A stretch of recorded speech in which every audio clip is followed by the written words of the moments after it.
Hi, good morning, everyone. I'm down here in my basement. I'm freezing actually, but Mick's upstairs working. There's noise everywhere, so I'm just staying down in my basement this morning to film this for you. Anyway, I hope you had a great Mother's Day, or at least the best it could be considering our circumstances.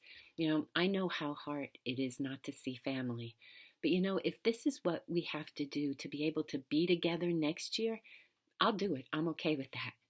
Um, Lately, I follow this blog of an Episcopal priest by the name of Nadia Bolz-Weber, and she was talking about how when this pandemic started, she was feeling pretty optimistic and like, okay, we'll spend a couple of weeks at home, and then after this, we'll be able to celebrate Easter. And we know that didn't happen. And then it became this slew of hopes for her. Well, I still can preach on Mother's Day. Then it was, well, okay, there's still Pentecost at the end of May. And then it was, well, at least there'll be services in June. That still will happen. And when she realized that none of that was going to happen, she said, well, at least there's still music. And then a friend who's in the music business told her that concert promoters are saying it may not be till fall of 2021 that they think we can return to going to concerts and festivals and big events. And she said she'd hooked all her hopes on something in the future, and as each hope dissolved, she found another hook until finally reality sunk in. None of that was going to happen. And she said that was the last straw. And with that realization, worry, despair, fear set in. I totally get that, don't you? I mean, we've gone over this countless times already. Nothing we planned since the middle of March, I think, has happened. And who knows when any of our plans will? Who knows when we will feel like things are normal again and we can just go out and just be. But then she said she remembered that Jesus himself said, who by worrying can add a single hour to the span of our life? So don't worry about tomorrow, for tomorrow will bring worries of its own. Today's troubles are enough for today. We know that. We've talked about that before. The problem is sometimes, like Nadia, we have to be reminded of that message and have it confirmed over and over before we begin to believe it. And so because she was now worried about worrying, she decided to talk with, strangely, an ex-prisoner of war and a man who spent 18 years on death row for a crime he never committed, hoping to get their feelings on this idea of isolation, fear, and of plans never happening. And so she had her interviews, and she shares about them in her blog, but in the end, she sums it up by saying she learned from the POW that you have to have faith that you will prevail in the end, while at the same time confronting the brutal facts of your current reality. In other words, you need to keep being optimistic, but don't deny the facts.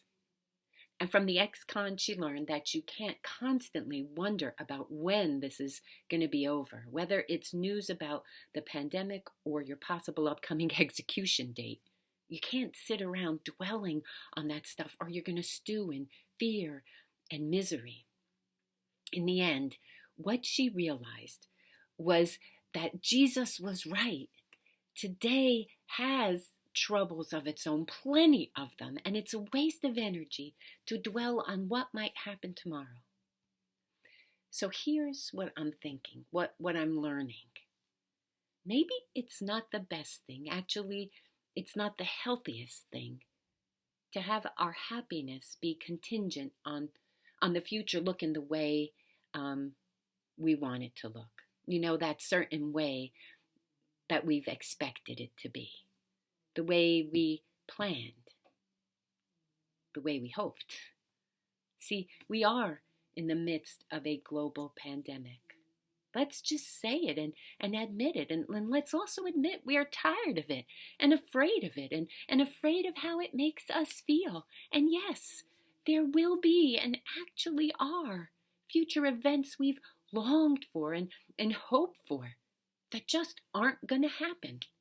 And there'll be lost income and lost dreams. And sadly, oh so sadly, there will be more lost lives. That is the reality.